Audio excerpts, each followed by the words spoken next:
Train चीखी और अचानक रुक गई। बाहर स्टेशन अंधेरे में डूबा हुआ था। बस एक अकेला लैंप टिमटिमा रहा था, लंबी नाचती हुई परछाई बना रहा था। मैं ट्रेन से उतरा, दुनिया के एक भूले हुए कोने में एक अकेला मुसाफिर। हवा में नमी वाली मिट्टी और किसी और चीज, किसी बेचैन करने वाली चीज की गंध थी। मेरी नजर प्लेटफॉर्म पर गई। जिंदगी की कोई निशानी ढूंढ रही थी। कुछ भी नहीं था। मेरी रीढ़ में एक सिहरन दौड़ गई। मैंने ये वीरान जगह क्यों चुनी थी? काम खाली पड़े ब्लैकवुड मैनर की चीजों की सूची बनाना। ये काफी सीधा साधा लग रहा था, फिर भी एक अनहोनी का आभास मुझे घेरे हुए था। अपने भारी ट्रंक को पीछे खींचते हुए मैं टिमटिमाते लैंप की तरफ चला। हर कदम खामोशी में गूंज रहा था। जैसे ही मैं पास आया, परछाई से एक आदमी निकला, लंबा और दुबला पतला। उसका चेहरा एक चौड़ी टोपी से ढका हुआ था। You the Blackwood heir? उसकी आवाज सूखे पत्तों की तरह कर्कश थी, जो पैरों तले कुचले जा रहे हों। मैंने सिर हिलाया, मेरा गला अचानक सूख गया था। Follow me. वो मुड़ा। उसका लंबा कोट उसके पीछे कफन की तरह लहरा रहा था और मुझे स्टेशन के पार गहरे अंधेरे में ले गया। डर, ठंडा और चिपचिपा मुझ पर हावी हो रहा था। ब्लैकवुड मैनर में मेरा क्या इंतजार था? पुराना घर मेरे सामने था, बिना चांद वाले आसमान के सामने एक भयानक साया।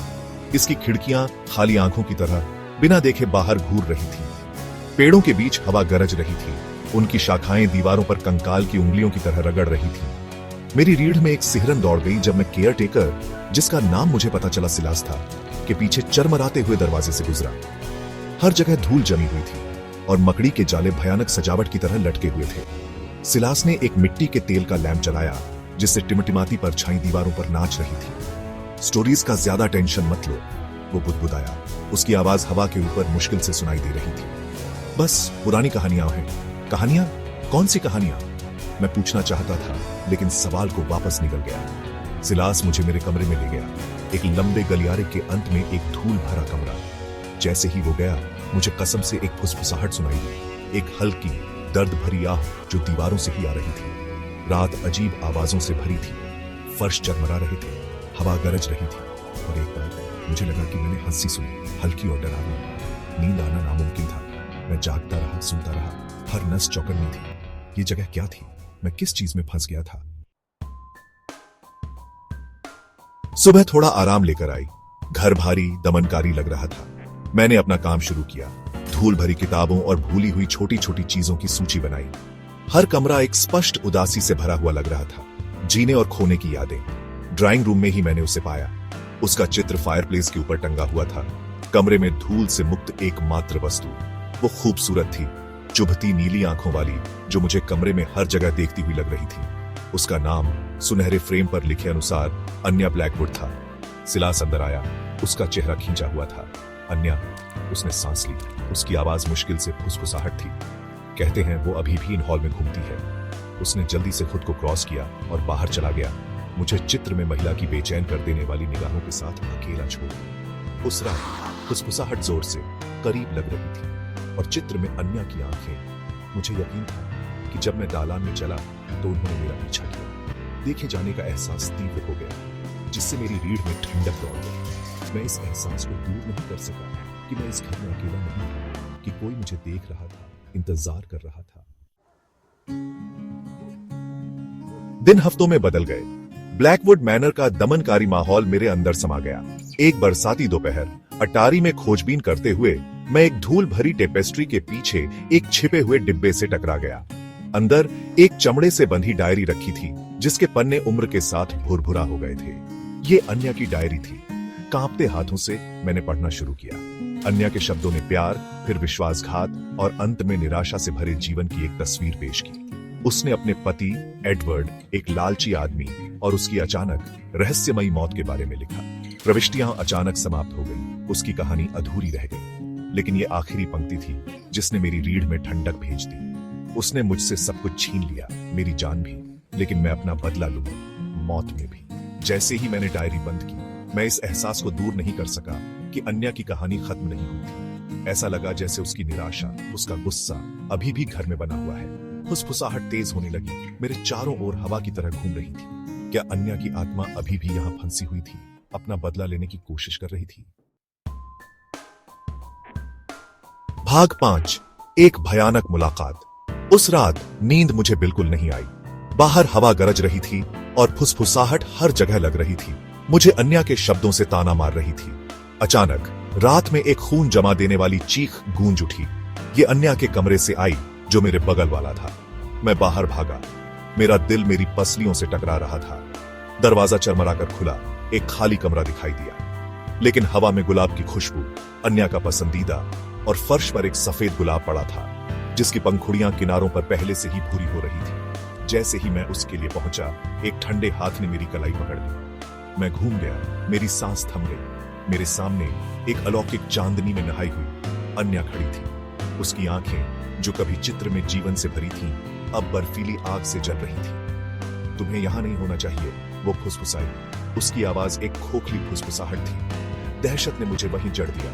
मैंने बोलने की कोशिश की, लेकिन कोई आवाज नहीं निकली। फिर जैसे ही वो प्रकट हुई, अन्या गायब हो गई। केवल गुलाब की खुशबू और उसकी डरावनी चेतावनी की गूंज छोड़ गई। अगले दिन डर और भय के धुंधले थे। फुसफुसाहट, ठंडे स्थान, देखे जाने का एहसास, ये सब कुछ था। मुझे पता था कि मुझे ब्लैकवुड मैनर छोड़ना होगा। जो भी अंधेरा उसे बंदी बनाकर रखता था, उसके चंगुल से बचना होगा।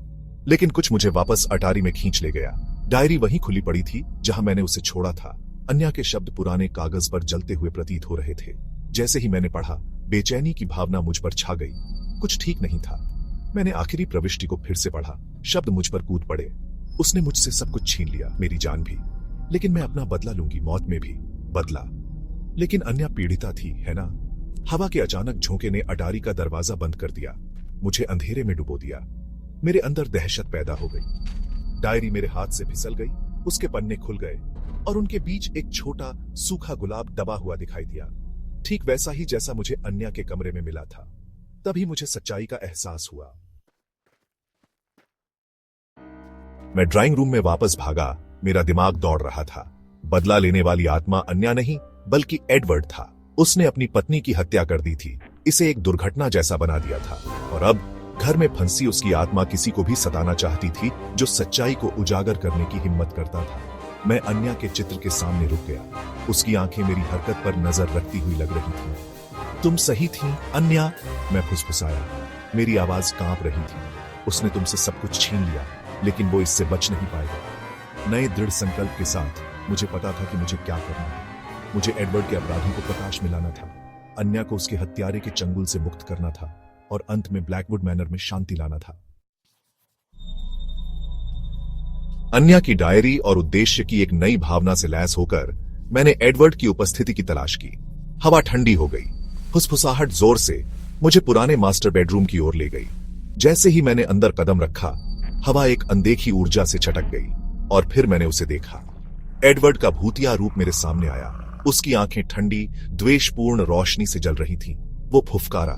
उसकी बर्फीली पकड़ मेरे गले में बंद हो गई। मैं सांस लेने के लिए हांफने लगा। मेरी दृष्टि धुंधली हो गई, लेकिन मैं अन्या की डायरी से चिपकी रही। उसके शब्द मुझे ताकत दे रहे थे। तुम्हारा राज खुल गया है एडवर्ड, मैं घुटता हुआ बोला, डायरी को ऊपर उठाकर। तुम अब जो किया उससे छिप नहीं सकते। क्रोध की एक नजर ने एडवर्ड के चेहरे को विकृत कर दिया। उसने अपनी पकड़ मजबूत कर ली, लेकिन मैं उसकी शक्ति कम होते हुए महसूस कर सका। सच्चाई, अन्या की सच्चाई, उसकी बर्बादी थी। एक आखिरी कर्णभेदी चीख के साथ एडवर्ड का रूप गायब हो गया। एक भयावनी खामोशी छोड़ गया। घर ने आह भरी, एक भारी शोकाकुल आवाज। मैं अपने घुटनों पर गिर पड़ा, थका हुआ लेकिन विजयी। अन्या की आत्मा मेरे सामने प्रकट हुई। उसकी आंखें अब कोमल और कृतज्ञता से भरी हुई थीं। वो मुस्कुराई, एक उदास, विस्टफुल मुस्कान, और फिर धुएं के एक झोंके की तरह वो चली गई। मैं अगली सुबह ब्लैकवुड मैनर से चला गया। उगता हुआ सूरज आकाश को आशा और नवीनीकरण के रंगों में रंग रहा था। जैसे ही मैंने भव्य संरचना को देखा, मुझे शांति का एहसास हुआ। अन्या आखिरकार आजाद थी। उसकी कहानी बताई गई थी। उसकी आत्मा को शांति मिली थी। लेकिन जैसे ही ट्रेन चली, मैंने अपने हाथ पर नजर डाली। मेरी मुट्ठी में कसकर एक सफेद गुलाब पकड़ा हुआ था, जिसकी पंखुड़ियां ताजी और जीवंत थीं। और उस पल में मुझे पता था कि कुछ राज, कुछ कहानियां सच्चाई सामने आने के बाद भी लंबे समय तक बने रहने के लिए नियत हैं।